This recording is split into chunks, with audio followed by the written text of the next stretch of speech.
Alhamdulillahilladzi bini'matihi tatimmus shalihat.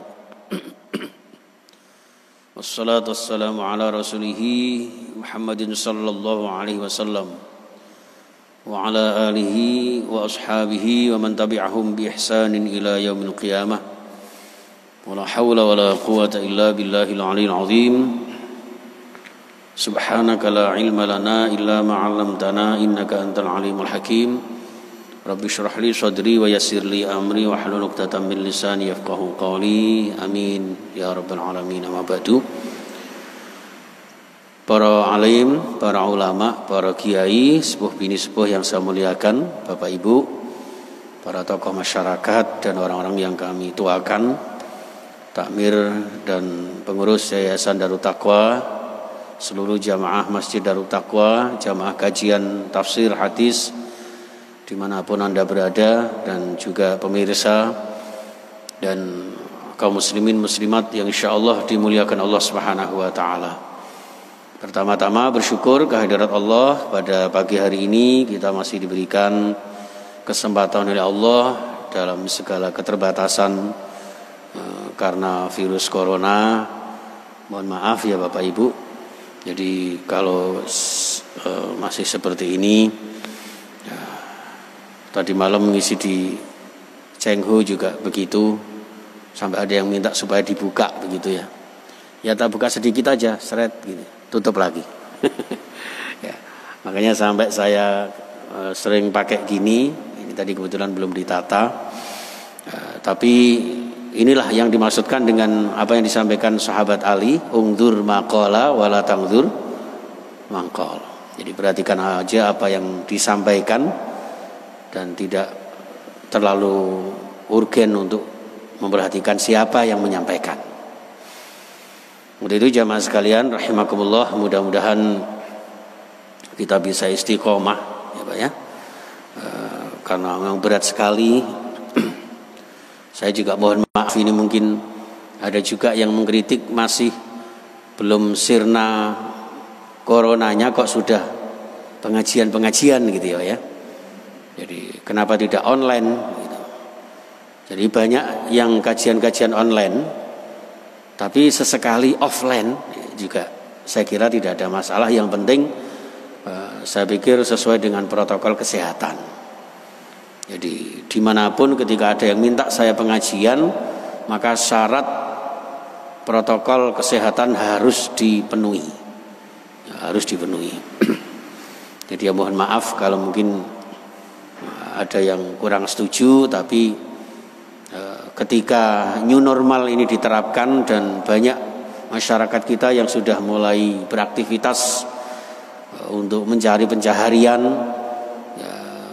berusaha untuk mencari rahmat Allah, barakah Allah dengan segala aturan-aturan ini, ya termasuk ngaji, ya saya kira tidak ada masalah gitu Pak ya, tidak ada masalah gitu. Itu. Kemudian yang kedua, saya juga mohon maaf mungkin selama ini saya di media sosial atau mungkin berhadapan langsung dengan panjenengan ini ada kekhilafan-kekhilafan, kesalahan-kesalahan. Ya, mungkin cara saya nge-share pengajian atau apa ini saya semata-mata hanya untuk syiarud dakwah ya, agar kita termotivasi untuk saling mengingatkan dalam kebaikan dan kebenaran. Itu saja. Mudah-mudahan diselamatkan dari penyakit-penyakit hati, khususnya riya, sum'ah, ujub dan sebagainya. Itu baik jamaah sekalian. Salawat dan salam kita haturkan kepada Nabi kita Muhammad sallallahu alaihi wasallam. Kita lanjutkan kajian tafsir kita. Kita sisihkan waktu sebentar saja ya Pak ya. Nanti kalau kelamaan jenengan stop tidak apa-apa Ustaz ya. Jadi saya sekitar 20 menitan aja maksimal ya. Karena kalau sudah kadung asik melihat jenengan serius khidmat gitu, waktu itu rasanya cepat sekali. Tahu-tahu sekian menit ya. Bismillahirrahmanirrahim. Ayat berapa Pak ya? 6 ya. Oh ayat 4. A'udzu billahi minasy syaithanir rajim. Bismillahirrahmanirrahim. Ulaika ya. Kalau ayat 4 itu ulaika ya. Ulaika humul mu'minun haqqan lahum darajatun 'inda rabbihim wa maghfiratu wa rizqun karim. Jadi sifat-sifat orang mukmin yang terlebih dulu diterangkan di ayat 2 sampai ayat 3. Innamal mu'minuna alladzina idza dzukirallahu wajilat qulubuhum.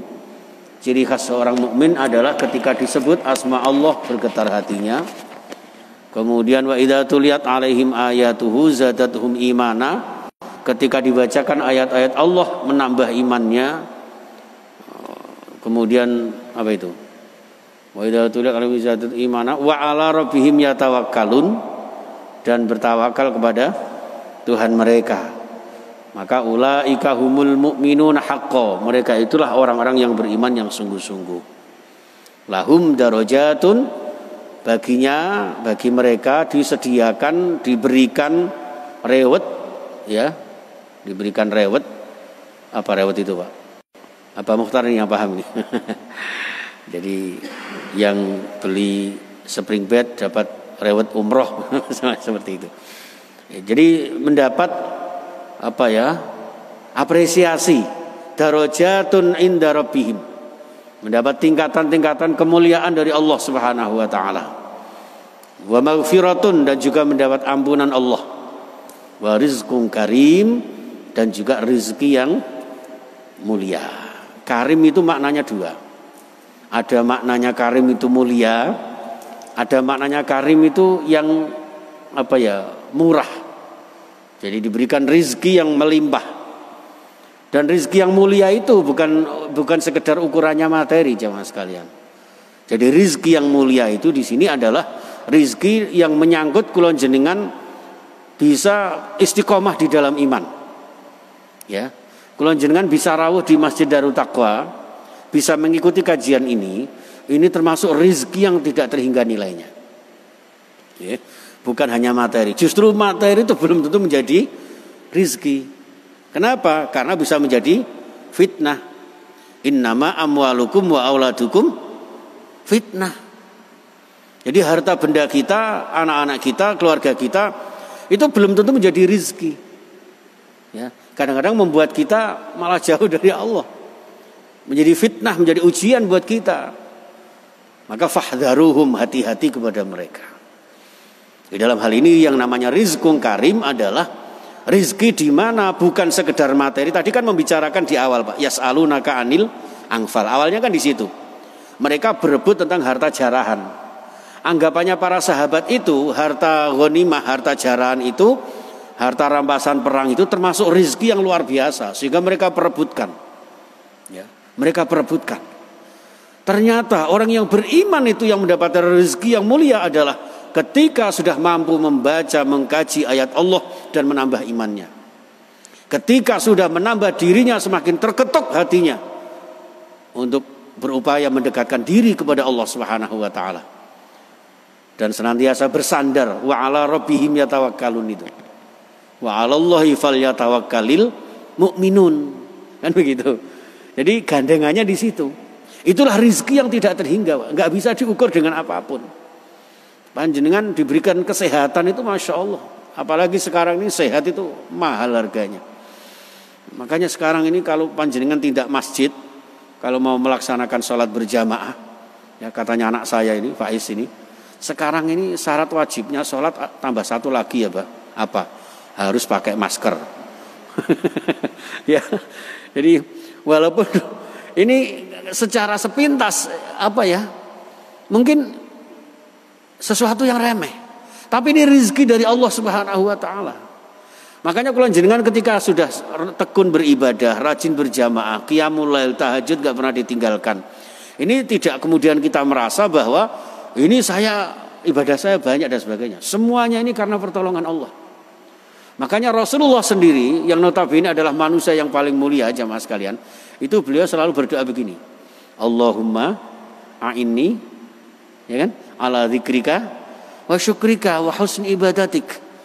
Ini menggambarkan bahwa zikir kita, syukur kita, ibadah kita semua atas ma'unah Allah, atas pertolongan Allah. Inilah warizqun karim. Bukan rizqun kasir, bukan rizki yang banyak, ya. Bukan rizqun halal, rizki yang halal bukan itu saja. Tapi rizqun karim itu sudah mencakup segalanya. Apakah itu rizki harta benda, rizki kesehatan, rizki bisa beribadah, ya itu rizki yang mulia. Nah kalau sudah rizki berupa materi, insya Allah rizki materi yang halalan thayyibah, ini juga termasuk rizki yang karim. Inilah satu balasan dari Allah Subhanahu wa taala terhadap orang-orang beriman. Jadi ini seakan-akan kalau dihubungkan dengan ayat yang pertama, ini menjadi penghibur kaum mukminin, para sahabat yang merasa punya hak mendapat harta rampasan perang, ternyata tidak mendapatkan.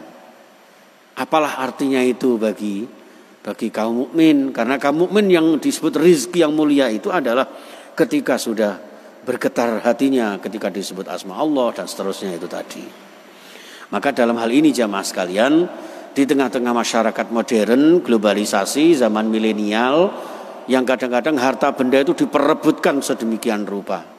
Harta, tahta, wanita, jabatan, kekayaan itu, Masya Allah, direwangi kadang-kadang ora akur karo sedulur, ora bolo karo konco. Seperti itu. Padahal seorang mukmin yang baik adalah yang ketika kula jenengan berusaha mendapatkan pertolongan Allah Subhanahu wa taala, bisa berzikir, bisa bersyukur, bisa beribadah dengan sebaik-baiknya. Seperti itu. Maka di sini lanjutannya Pak ya, di ayat kelima, kama akhrajaka rabbuka min baitika bil haqqi wa inna fariqam minal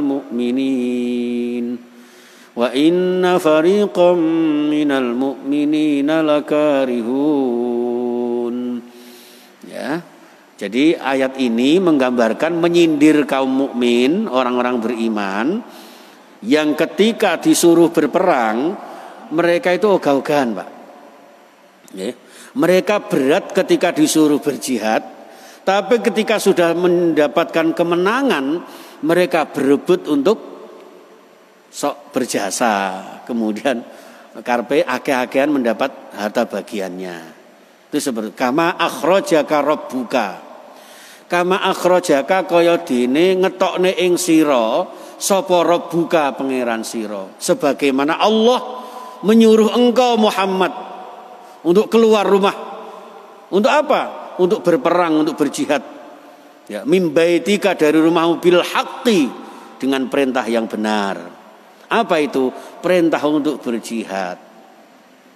Jadi awal mula seperti yang dimaksudkan innamal mu'minuna idza dzukirallahu wajilat qulubuhum, yang bergetar hatinya itu ketika Allah menyuruh keluar rumah berperang, berjihad di jalan Allah, kemudian segera bergegas untuk menunaikan.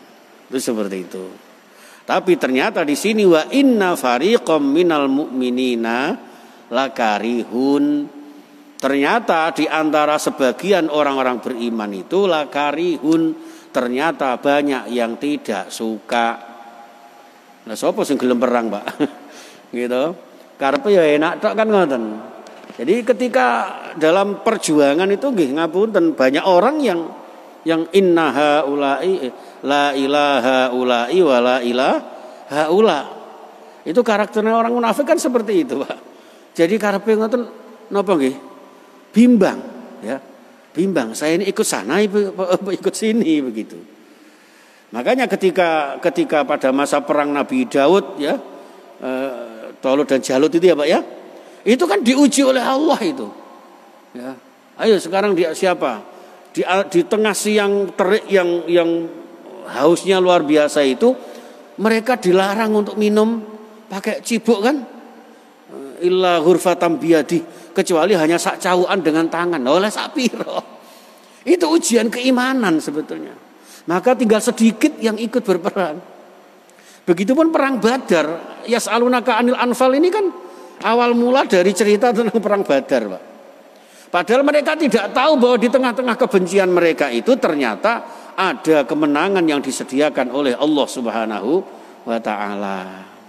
Maka di dalam surah Al-Baqarah ayat 216 Pak ya, itu disebutkan kutiba alaikumul qital wa huwa kurhul lakum. Allah itu sudah menetapkan, membuat SK bahwa di antara kewajiban seorang mukmin para sahabat waktu itu adalah alaikumul qital, wajib untuk berperang karena dalam situasi umat Islam diperangi. Tapi ternyata wa huwa kurhul lakum.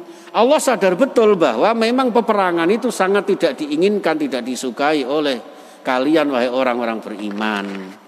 Seperti itu, Pak. Gitu. Nah, tapi di sini disebutkan, diberikan motivasi sama Allah, wa asa an takrahu syai'an wa huwa khairul lakum. Tapi ingat, segala sesuatu yang kamu benci, kamu tidak suka, bisa jadi wa huwa khairul lakum. Bisa jadi itu yang terbaik buat kalian. Jadi kama akhrajaka rabbuka itu tadi wa inna fariqam minal mu'minina lakarihun, banyak orang yang tidak suka dari kaum mukminin itu, mereka tidak tahu bahwa tembemburine di belakangnya pada akhirnya Allah akan memberikan yang terbaik, yaitu berupa kemenangan yang gilang gemilang terhadap umat Islam ya atas orang-orang kafir. Ya, seperti itu. Wa asa an tuhibbu syai'an wa huwa syarrul lakum. Kita jangan hanya suka sesuatu yang ada di hadapan kita saja. Bisa jadi yang kita sukai di hadapan kita itu syarrul lakum, berdampak negatif. Ya Pak, Masya Allah. Kita suka menjadi wali kota misalnya. Sekarang kan musimnya calon wali kota ya Pak ya. Enggak tahu Ustaz Samsudin jago yang mana ini ya? Jago yang abang polos beres apa sing warna-warni. Sekarang lagi isu ya Pak ya, warna satunya berwarna-warni, satunya satu warna. Wallah alam ya. Jadi kemarin sudah berbondong-bondong itu Pak. Jadi ketika saya lewat itu habis Jumatan di depannya KPU itu, waduh, wah, rame ya. Ya seperti itu. Makanya ngapunten kula jenengan kadang-kadang merasa sesuatu itu kita sukai berlebihan, tuhibbu ya. Tapi enggak tahu ternyata di belakangnya itu adalah sesuatu yang berdampak negatif. Ada satu cerita waktu itu ya Pak ya, bahwa ada seorang katakanlah dua bersaudara, yang satu ini berangkat ke Jakarta naik kereta, yang satu kepingin ikut. Tapi ternyata enggak boleh sama ibunya. Nangis ini anak yang satunya ini. Bahkan merasa dianaktirikan, merasa dikesampingkan, merasa kurang perhatian. Ternyata yang terjadi adalah keretanya kecelakaan. Itu baru sadar kita kadang-kadang. Ini maka wa asa an tuhibbu syai'an wa huwa syarrul lakum. Apa yang kita inginkan, apa yang kita sukai belum tentu baik menurut kita. Kenapa? Wallahu ya'lamu wa antum la ta'lamun. Yang maha tahu hanya Allah Subhanahu wa taala, sehingga ayat ini menggambarkan ketika kula jenengan diajak untuk beribadah, berjihad di jalan Allah, maka kita laksanakan. Nanti masalah semuanya biar Allah saja yang mentakdirkan. Apa yang kita benci bisa jadi lebih baik buat kita, apa yang kita suka belum tentu baik menurut kita. Biarlah semuanya diserahkan kepada Allah Subhanahu wa taala, sehingga Allah akan menjadi radhiyatam mardiyah. Allah ridho kepada kula jenengan juga ridho terhadap takdir Allah Subhanahu wa taala. Ini jamaah sekalian ya. Jadi kama akhrajaka rabbuka min baitika wa inna fariqam minal mu'minina lakarihun. Bahkan mereka Pak di ayat 6 wa yujadilunaka fil haqqi ba'da ma tabayyana. Wis diterangno apik-apik ya, bahwa perang itu pahalanya begini, nanti kemenangan itu dari sisi Allah Subhanahu wa taala. Ternyata mereka yujadilunaka fil haq. Mereka membantah. Jadi karakternya manusia itu kalau dikengken itu brengkel, Pak. Ngeyel. Lek cara bahasane Kartola itu apa le? Angel temen tuturanmu. Angel temen tuturanmu itu kan. Itu manusia modelnya seperti itu. Sehingga barang yang bukan miliknya apa sebagainya itu kadang-kadang itulah angelnya tuturannya manusia itu. Seperti itu. Ba'dama tabayyan ka'annama yusaquna ilal mauti. Seakan-akan mereka dikengken perang itu seakan-akan digiring untuk mati. Lah apa kok nyorohno nyawa kan begitu. Padahal tidak, ya. Wahum yang zurun, harusnya mereka tahu, sudah diterangkan bahwa tanda-tanda kematian itu begini. Orang yang berperang kalau toh nanti meninggalnya dalam keadaan syahid. Ketika menangnya dapat harta benda jarahan dan sebagainya. Itu kan bagus sudah. Tapi mereka banyak yang membantah, banyak yang ingkar. Sehingga sedikit yang kemudian ikut di jalan Allah, mengikuti perintah Allah, berperang menegakkan agama Allah. Ini jamaah sekalian rahimakumullah. Jadi kalau nanti situasi kondisi di tengah-tengah lingkungan kita, masyarakat kita kok kemudian ada yang diajak berjuang untuk memakmurkan masjid misalnya untuk mensyiarkan agama Allah, kok kemudian ogah-ogahan itu ya sudah terindikasi sejak pada masa Rasulullah. Ya. Jadi orang mengajak kebaikan itu tidak semudah orang mengajak keburukan, Pak. Gitu. Nek mengajak keburukan gampang. Tapi nek mengajak kebaikan, Masya Allah. Bahkan tantangannya luar biasa. Inilah tantangan para da'i, termasuk panjenengan ini da'i-da'i semua ini. Beramar ma'ruf nahi mungkar. Kuntum khaira ummatin ukhrijat linnas. Berdakwah untuk manusia. Amar ma'ruf nahi anil mungkar. Dan itu resikonya luar biasa, Pak. Ya, luar biasa. Godaannya, cobaannya. Dan kita harus sabar melaksanakan itu. Insya Allah akan memberikan yang terbaik buat kita semuanya, sebagaimana Allah memberikan yang terbaik buat para sahabat Rasulullah Sallallahu Alaihi Wasallam yang gigih berjuang istiqomah, sehingga dengan demikian Allah memberikan yang terbaik untuk mereka, rezeki yang mulia, kehidupan dengan derajat yang mulia di sisi Allah Subhanahu Wa Taala. Itu jamaah sekalian. Mudah-mudahan sedikit ayat yang kita kaji pagi hari ini bermanfaat dan dibarengi dengan hidayah Allah Subhanahu wa taala.